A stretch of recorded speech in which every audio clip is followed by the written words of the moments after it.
Hello hi grow and ബ്ലൂമിൻ്റെ പുതിയൊരു എപ്പിസോഡിലേക്ക് എല്ലാവർക്കും സ്വാഗതം. നമ്മൾ കഴിഞ്ഞ വീഡിയോയിലൊക്കെ ചെറിയ അഗ്ലോണിമ പ്ലാന്റ് തൊട്ട് സീഡ്ലിങ്സ് പ്ലാന്റ് തൊട്ട് വലിയ പ്ലാന്റ് വരെ ഏത് സൈസിൽ പോട്ടിൽ നടണം, എങ്ങനെ നടണം എന്നുള്ളതും അതിൻ്റെ പോട്ടിംഗ് മിക്സും ഒക്കെയാണ് നമ്മൾ വിവരിച്ചത്. ഇന്നിപ്പോൾ ഇതിൻ്റെ അഗ്ലോണിമ പ്ലാന്റ്സിന് ഞാൻ കൊടുക്കുന്ന വളം, അതായത് ഗ്രോത്തിനുള്ള വളവും വെള്ളം ഒഴിക്കുന്ന രീതികളും എങ്ങനെയാണ് എന്നുള്ളതൊക്കെ പറ്റിയാണ് ഇന്നത്തെ വീഡിയോയിൽ പറയുന്നത്. അപ്പോൾ നമുക്ക് അത് ഏതാണ് ഞാൻ യൂസ് ചെയ്യുന്നതെന്നും എങ്ങനെയാണെന്നുള്ളതും നമുക്ക് കാണാൻ.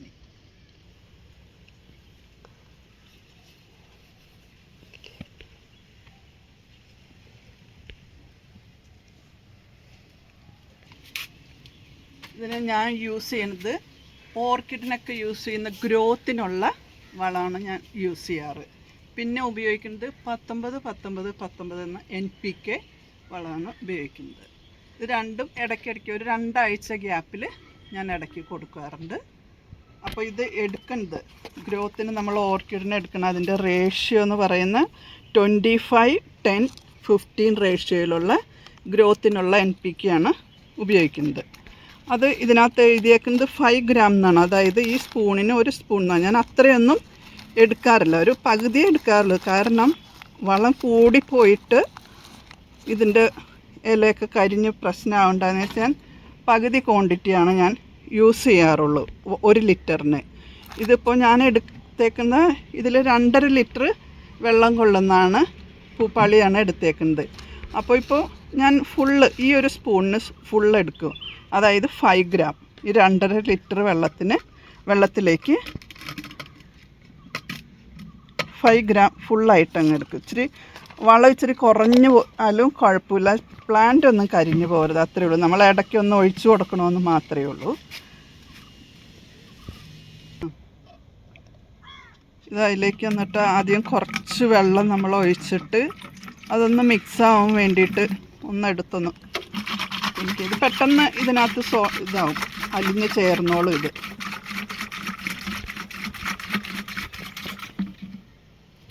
എന്നിട്ട് ഇത് 2.5 ലിറ്റർ വെള്ളം കൊള്ളുന്ന ബോട്ടിലാണ്. അപ്പോൾ ഞാൻ അത് ഫുൾ അതിലേക്ക് ഒഴിക്കുവാണ്. ടാപ്പ് വാട്ടറാണ് ഉപയോഗിക്കുക. ഇതിപ്പോൾ വീഡിയോ ചെയ്യാൻ വേണ്ടി ബോട്ടിലെടുത്ത് വെച്ചേ ഉള്ളൂ.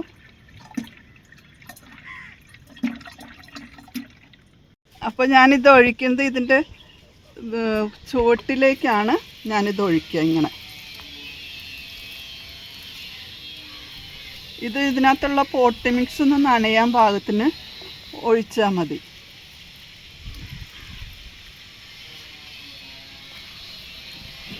വളം ചേർത്ത് വെള്ളമായതുകൊണ്ട് നമ്മൾ കുറേ ഒഴിച്ച് താഴേക്കൂടെ ഒഴുക്കി കളയണ്ടല്ലോ എന്ന് വിചാരിച്ച് ആവശ്യത്തിന് ഇതിലൊക്കെ ഒഴിക്കുമ്പോൾ നമുക്ക് ആവശ്യത്തിന് വെള്ളം, ഇത് നനയാൻ പാകത്തിനുള്ള വെള്ളം ഒഴിക്കാൻ പറ്റും. അല്ലെങ്കിൽ ഒരു ബക്കറ്റിൽ കുറേ പ്ലാന്റൊക്കെ ഉണ്ടെങ്കിൽ ഒരു ബക്കറ്റിൽ ഫുള്ള് വെള്ളം എടുത്തിട്ട് അതിനനുസരിച്ച് NPK ചേർത്തിട്ട് നമുക്ക് ഒഴിക്കാം.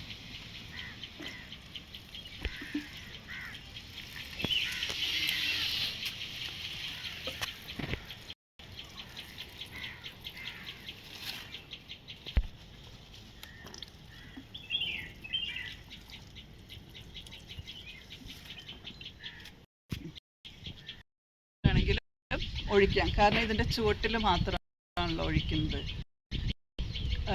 വൈകുന്നേരം രാവിലെ എപ്പോഴാണെങ്കിലും ഒഴിക്കാം.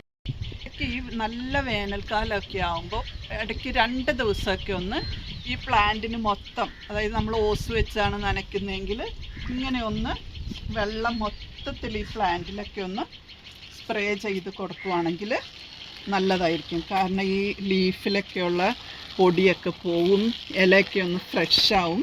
അപ്പോഴാണ് ഈ പ്ലാന്റിന് നല്ലൊരു ഗ്രോത്തൊക്കെ ഉണ്ടാവുക. അതിനൊരു ലീഫും നല്ല ഭംഗിയായിരിക്കും, നല്ല ഫ്രഷായിട്ടിരിക്കും എപ്പോഴും.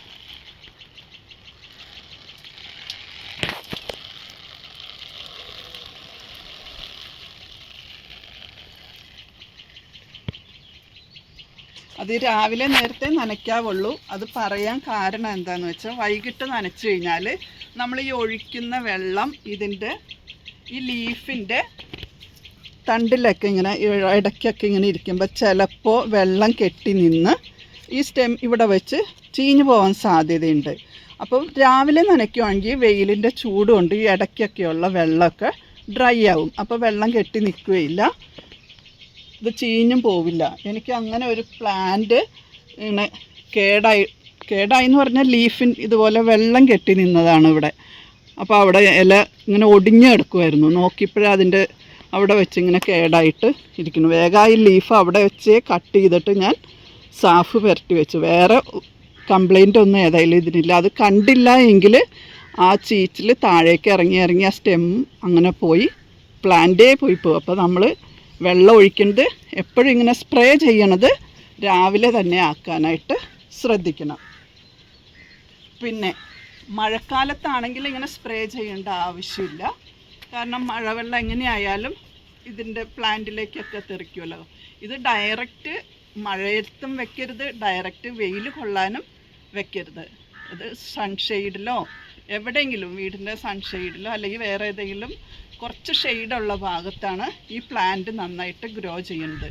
നല്ല വെയിൽ കൊണ്ടു കഴിഞ്ഞാൽ ഇതിൻ്റെ ലീഫൊക്കെ സോഫ്റ്റ് ആയതുകൊണ്ട് ഇത് പൊള്ളിപ്പോകും ലീഫൊക്കെ. അതുകൊണ്ടാണ് നല്ല സൺലൈറ്റിൽ വെക്കരുതെന്ന് പറയുന്നത്. ഒരു 10 മണി വരെയൊക്കെയുള്ള വെയിൽ, 10 പറ്റില്ല ഇപ്പോഴും, ആ സമയത്തൊക്കെ ഭയങ്കര ചൂടായിരിക്കും. 9 മണി വരെയൊക്കെയുള്ള വെയിൽ കൊള്ളാണെങ്കിൽ കുഴപ്പമില്ല. അതിന് ശേഷമുള്ള വെയിൽ കൊണ്ടു കഴിഞ്ഞാൽ ഇതിൻ്റെ ലീഫൊക്കെ പൊള്ളിപ്പോവും, ഈ പ്ലാന്റിൻ്റെ കളറും പോവും, ഇതിൻ്റെ ഭംഗിയെ പോവും.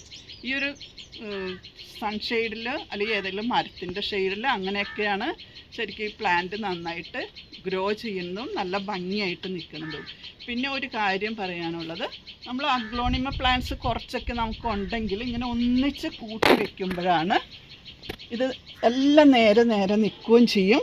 ഒരു തമ്മിലൊരു ഇത് എനിക്ക് നല്ലതായിട്ട് ഇങ്ങനെ കൂട്ടി വെക്കുമ്പോഴാണ് നല്ലതായിട്ട് തോന്നുന്നത്. കാരണം ഏതെങ്കിലും പ്ലാന്റിൻ്റെ സ്റ്റെമ്മിന് കുറച്ച് അൺഹെൽത്തി ആണെങ്കിലും സ്ട്രെയിറ്റ് ആയിട്ട് നിൽക്കും. ഇങ്ങനെയാകുമ്പോൾ നമ്മൾ അതിൻ്റെ ഇടയ്ക്ക് നിന്ന് മാറ്റിയാൽ അപ്പോഴത്തേനും സ്റ്റെമ്മൊക്കെ നല്ല സ്ട്രോങ് ആവും. അങ്ങനെ കൂട്ടി വെക്കുമ്പോഴുള്ള ഗുണം ഇതാണ് എനിക്ക് തോന്നുന്നത്. സിംഗിളായിട്ട് മാറ്റി വെക്കുമ്പോൾ ഒന്നുകിൽ ചിലപ്പോൾ സ്റ്റെമ്മൊക്കെ ഒന്ന് ചരിഞ്ഞു, അപ്പോൾ നമ്മൾ കോലൊക്കെ കുത്തി കൊടുക്കാൻ നടക്കണം. ഇതിങ്ങനെ കൂട്ടി വെക്കുമ്പോൾ കാണാനും നല്ല ഭംഗിയായിരിക്കും. അപ്പോൾ ഇന്നത്തെ ഈ വീഡിയോ നിങ്ങൾക്ക് എന്തെങ്കിലും സംശയം എന്തെങ്കിലും ഉണ്ടെങ്കിൽ മെസ്സേജ് അയക്കുകയോ അങ്ങനെ എന്തെങ്കിലും ചോദിക്കുക. ഇതിൻ്റെ താഴെ മെസ്സേജ് കമൻസിൽ ഇടാം. നിങ്ങൾക്ക് സംശയം എന്തെങ്കിലും ഉണ്ടെങ്കിൽ ചോദിക്കാം. അപ്പോൾ എല്ലാവർക്കും ഉപകാരപ്പെടുമെന്ന് വിശ്വസിക്കുന്നു. Thank you.